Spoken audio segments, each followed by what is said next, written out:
What's going on, everyone? It's TJ from Rugby Muscle, and today we're going to be talking about muscle building and, in particular, the biggest roadblock that you will have to gaining muscle. So if you really want to pack on as much muscle as you can, or if you struggle to gain muscle, you want to watch this video.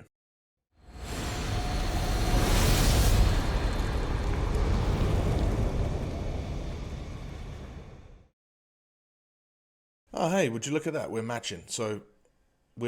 Anyway, so today's video, we are going to be discussing the biggest roadblock, and I put roadblocks in brackets because actually there's two different roadblocks because there's two different types of people. And we're going to discuss those today because both roadblocks continually prevent people from making gains. As you can see here from the illustration, those roadblocks, no matter if you're in either of these two camps, you will stumble across these roadblocks, and if you don't negotiate them properly, you will end up not getting the gains that you could get, and you end up significantly shortchanging yourself on the amount of muscle that you can grow. And it's quite a simple enough fix, but it can be difficult to do. So it's worth getting into like why these problems come about. First and foremost, we have to understand that gaining muscle is actually quite a simple thing.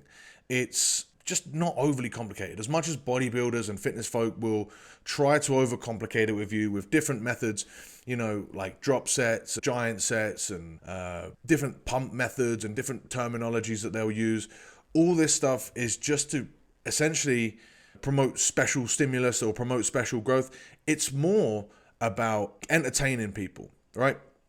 Both in the gym and as far as getting views, getting clicks and stuff goes, right? If we look at why it's put out, why this message is put out by a lot of people, it's because that's the stuff that gets the likes. Continually lifting week to week and doing similar stuff week to week, making small improvements and just lifting enough, that's just not going to sell, you know, back in the day, a magazine subscription that you would buy every single month, or a click or a like or views on social media, on YouTube, on websites. Like it's the funky stuff that gets the views, and that's going to continually be the case, right? It's the novelty and it's the idea that there's something special going out there. Reality is you just need to lift enough, okay? You don't need to do any special technical things. You don't need to do any gimmicks, and you could gain the most amount of muscle possible for your body frame doing that. You could never do a gimmick in your life. You could never take a supplement in your life, and you could pretty much reach your maximum natural potential. We're not going to talk about special sport supplementation or anything like that on this video. Just know that is there. That's something that could obviously increase the amount of muscle that you can hold, but we're not going to entertain that in this video. So we're just going to talk about your natural muscular potential. You would never need any, I mean, you could do these special gimmicks because they keep you entertained in the gym, and they would keep you going to the gym because they're kind of fun to do. That would be it, right? If you would, you know, as boring it is to get the likes and the clicks and the views, it's also can be somewhat boring for people if their only pursuit is gaining muscle, just doing the same thing over and over and over again. But the reality is, that's what it takes to gain muscle. It doesn't have to be the same thing. It just needs consistency, right? It needs consistency of you showing up in the gym. And that doesn't necessarily have to be, you know, just doing hypertrophy specific training or just doing any special techniques, because it's been shown in many different sports, in many different pursuits where people have been going to the gym, they've gained significant amounts of muscle where that's not just their only focus, right? CrossFit is a perfect example. You know, they're not ever really lifting to really try and gain muscle. They're trying to perform at their best. The muscle comes as a byproduct. Muscle comes as a byproduct a lot of the time for power lifters, for other strength athletes as well, even for rugby players, right? When we're training for rugby, it's a good thing that training to gain muscle isn't overly complicated, because we've got to train for power, for speed, for aerobic fitness, for anaerobic fitness, for all these different other pursuits, for mobility, for all these different things that we need to accomplish to improve our rugby performance. It would be a mistake if we only train to gain muscle, right? And luckily, we can train for all these other things and probably still get most of the effects that comes with gaining muscle. So most of the time, it's not anything to do with the training that needs to be overly specific. Yes, you do need to train hard. That's a given. And I'm taking that, if you're watching this video, you're probably already doing that. And yet you still might be coming against one of these roadblocks. The reality is, with gaining muscle, It just needs consistency. It doesn't need consistency as saying you have to do, the same squat variation every single week for years on end. You just need to be doing some sort of squat variation, including a leg press. That could even, you could even circumvent that process, but you can't circumvent continually lifting weights for, months to years on end to achieve the amount of muscle that you really want to. Jonathan Sexton, for example, here, he's looking pretty jacked in this picture, right? He's not a bodybuilder. He's not training to get huge biceps specifically, and doing the maximum amount of things that he can to stimulate his biceps. Yeah, he's got decent growth here because he's been doing it for years and years on end. The only caveat to that is probably your sleep and your recovery, right? If you continually lift weights and and you're eating enough, which I'll get onto, but you're only sleeping for 2 to 3 hours a night or less than 5 hours a night consistently, you might be hamstringing yourself as well in terms of gaining muscle. But otherwise, right, if you're sleeping enough, if you're getting recovery enough and you're staying consistent, you're going to gain small amounts of muscle, and so small after the first couple years that you won't notice it until you look like 10 years down the line, because it is really, really small progress. And the way I would sort of use an analogy for this would be walking versus running versus driving, right? Your pursuit of gaining muscle is actually like bear with me here because this might not hold up, but we'll try and work it out together, right? It's a 200-mile race or a 200-kilometer race. And the reality is when you're gaining muscle, there is no free ride.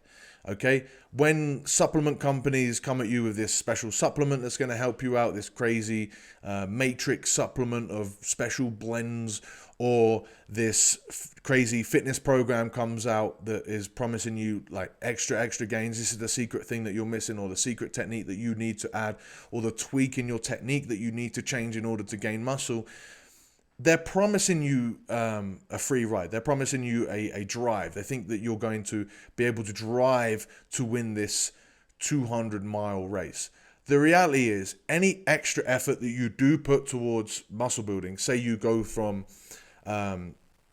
20 sets, or say you go from 3 sessions a week where muscle building is the focus to 6 sessions a week, yes, you might be able to increase your speed in that race, but I would liken that to running rather than driving. You're not driving, you're not getting that amount of speed increase, right? And you're also, when you're running compared to walking, you're also it's a lot more tiring. You're also going to need to take a break at some point in the future. It requires significantly more effort. Whereas if you're walking, you can still progress, comparatively closely to the runner, right? Particularly if you're trying to run that distance, you can progress relatively close, but you could also do it whilst doing other things. Whilst you're running, might not be able to take out your phone and do other things. You might not be able to eat. Whereas when you're walking, you can do all those things whilst walking, right? So that analogy would be doing the other things would be, training your speed, training other things. And at the end of the day, you could also walk a similar distance, but for a longer time before you would need a break. I think that analogy kind of holds up, but the only difference would be that, what happens with most people when they're running is they run themselves and they have to so hard that they potentially either pick up an injury or they have to stop. And therefore, as far as this analogy goes, they regress. So maybe the race isn't just a 200-mile race to a stagnant distance or destination. Maybe it's someone that keeps moving further and further away. So when you're stopping, you are actually regressing. That happens a lot with people when they're trying to gain muscle. And therefore, they lose that momentum. Whereas if you're just continually walking, there's a good chance that you're going to continually build muscle. It's just at such a slow rate that you don't notice the distance that you're covering as much. That's kind of what training looks like when it comes to gaining muscle, particularly for rugby players, but for the general population as well. And so the biggest roadblock that actually comes for most people is this consistency. Not necessarily even the gym, because we're taking care of most of that, but the biggest roadblock is actually their consistency with their nutrition. That is the biggest roadblock that I see for the vast majority, if not every person that there is in gaining muscle. You have to be consistent in other areas, yes, but like I've already said, It doesn't take that much with training. Most people are doing enough with training, but they're still not gaining the muscle, right? Most people are still getting in the gym as much as they need. They're doing enough to promote some growth, but they're not consistent enough with their nutrition in order to gain a really noticeable amount of muscle. So actually, if you adhere to your nutrition in the long term, that is what's going to make the big difference when it comes to, a year's worth of progress. And obviously, once you add that year to 2 years, to 3 years, to 4 years, that is what's going to make the difference when it comes to really making a noticeable change in your physique and a noticeable increase in your muscle as your playing career goes on, right? We go back to that picture of Johnny Sexton. He has always been quite skinny, as a rugby player, but actually in the later end of his career, look at these. He's no longer skinny, right? Yes, he's somewhat wrapped in cotton wool by the RFU, but he's clearly grown muscle throughout the years of his training. And so in order to stay consistent, there's 2 different roads that people will find themselves in, 2 different categories of people. Road 1 is if you're someone that naturally undereats and you struggle to gain muscle, you struggle to gain weight, you're naturally a skinny person. You could be someone that prides yourself in eating healthily, right? So, if I was to suggest that maybe adding cereal into your diet would help you, you'd say, nah, cereal's unhealthy, it's sugar or whatever. You more often than not try to eat healthy. More often than not, you're not that hungry, right? You could skip a meal and not really notice it. If you just aren't much of a foodie, if you're convinced that this could be like a little bit of a past trauma from someone, but it could be if you're convinced that food is bad, that eating excess calories is bad. Your default mode in general, if you're in this category, is to undereat, right? And you're going to shortchange yourself because you're going to continually undereat. I particularly remember a client check-in that I had a couple of weeks back with one of my athletes who's trying to gain muscle, and he got stressed out from work and he said, I didn't meet my calorie goals. I didn't eat enough for this day, but I didn't eat. It's not that bad though. I didn't eat any junk. The reality is, for his situation, eating some level of junk or some level of quote unquote unhealthy food, sugary food, would actually be what he would need to do in order to gain the muscle, meet his goal. So actually, he would have to sort of rethink that whole process. And that's what I told him, right? Is that actually in these situations when you're stressed out, going for some easy to eat food that isn't the healthiest actually is a better idea than undereating, because undereating is selling yourself short when it comes to giving yourself the calories, the fuel that it needs in order to add tissue. Remember, when we're adding tissue to our frame, we're adding muscle to our frame, we need the energy in order to build that. The energy to build that muscle has to come from somewhere. And as a human being, it has to come from your food. So solutions for these people are going to be some things like, the basic one would be set protein and calorie targets and be accountable. So that's now your goal, is to make sure that you're eating enough. Okay. And that's the main thing that there is. A lot of people that are chronically undereat don't do this, and therefore they're going to continue to chronically undereat. Bringing that awareness and sticking to that goal is going to make a huge difference, because you're going to find different ways to meet that calorie goal. You're much more aware of it, and you're not going to go back to your default of undereating and not gaining the muscle that you want to gain. A lot of these people will be fearing unhealthy food. Don't do that. Just view the food as the fuel, right? So however you need to hit your calorie goal, you're going to do that. It doesn't have to be 100% junk, but that you might need some sugary foods, some cereals, some sweets, quote unquote unhealthy foods to get there. You can also get a real good advantage if you find certain foods you find appetizing, that you want to eat, that you get excited to eat, that also give you quite a lot of calories. If they're really simple, even better, right? So that you don't have to spend 20, 30 minutes cooking up a meal. And maybe if you prepare them ahead of time, same thing, right? Constantly have food on hand that can help you eat enough food to get to your calorie goal. Another good idea for these people would be to eat more often. I think just finding extra windows is a really good idea, because these people get full quite quickly. If that's you, you get full quite quickly. And if you have to eat a lot of food in order to gain muscle, spreading that out over 6 meals or 5 meals as opposed to 2 or 3 makes each meal, each serving, that much more easier to do it. If you have 3 huge meals that you have to eat and you've only got those 3 times that you eat, that could get overwhelming. Whereas if you can find little times to get snacks in, that's a great idea. If you're someone that's trying to diet, I actually more often than not advise against snacking, because It's just food where you don't need food. Whereas if you are someone that undereats, you need food. So find extra opportunities to get in that energy, to get in that fuel, to build that muscle. The reality is, for these people, when you go back to your default mode, you're going to undereat and you're going to stop fueling this system that you were trying to put in place in order for you to grow muscle. So the reality is, most of the year, if not all of the year, as long as you're not getting, significantly overweight, is going to be spent in a surplus growing that muscle. It doesn't have to be a lot, right? But if you stay lean, you can gain up to 10 extra pounds during a year, 20 pounds over the course of 2 years, or even 20 pounds in 1 year would be not unfathomable, right? And it would be much easier for you, because your standard is to undereat, be much easier for you to lose that excess fat. So that would be a really good solution for you if you are an undereater. And the reality is that once you hold yourself accountable, once you get used to it, it gets easy. If you're in the other road, if you're someone like me, you might naturally overeat. You're a naturally bigger person who gains weight, good or bad, easily. You can still find it very difficult to gain lots of muscle in the long term, because you always look forward to cheat days, you struggle to diet to lose fat, and you enjoy food in general, right? It's very easy for you to overeat, which more often than not means that you're not in a state of or not in a calorie surplus. You end up having to undereat, you have to end up having to diet in order to lose weight. That happens way more often than you would think. And because you have to continually diet to lose fat, you're putting yourself in a calorie deficit, which makes it that much more difficult to gain that muscle mass, because you might constantly be in a state where you're trying to diet, particularly when you're training, right? You're selling yourself short on the amount of muscle that you can grow. Your primary objective is continually to lose fat.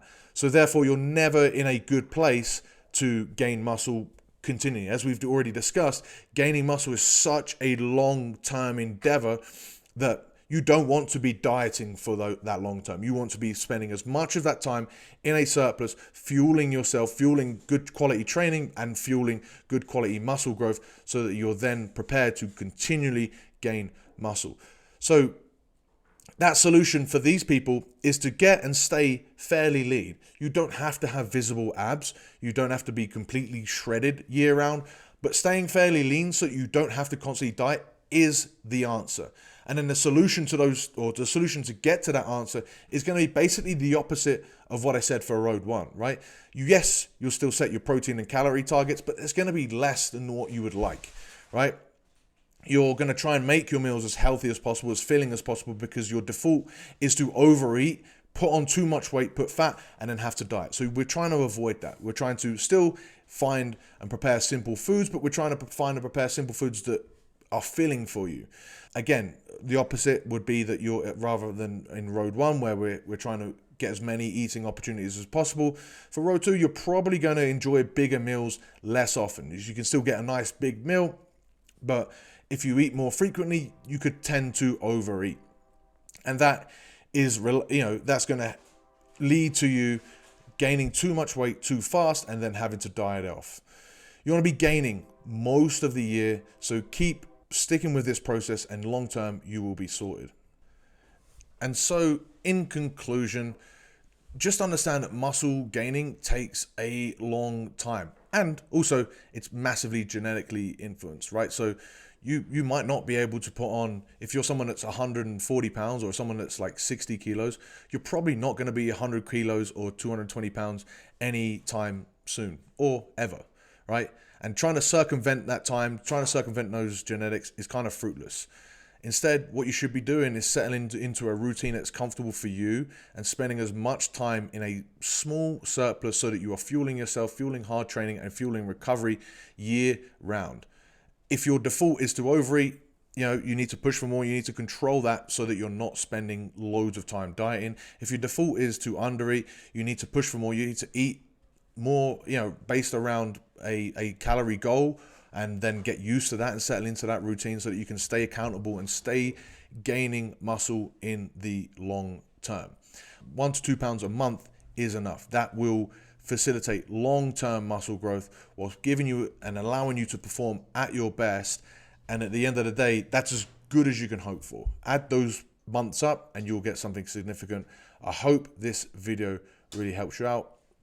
If you are interested in anything in rugby muscle, check out the links in the description below. If you've made it all the way to the end and you aren't subscribed, make sure you hit subscribe for more videos, or just give us a good old thumbs up. Any questions that you have on this or any notes that you have on muscle building, let me know in the comments below. If you haven't got any thoughts to add, then, you know, just comment for the algorithm. Helps out. All right.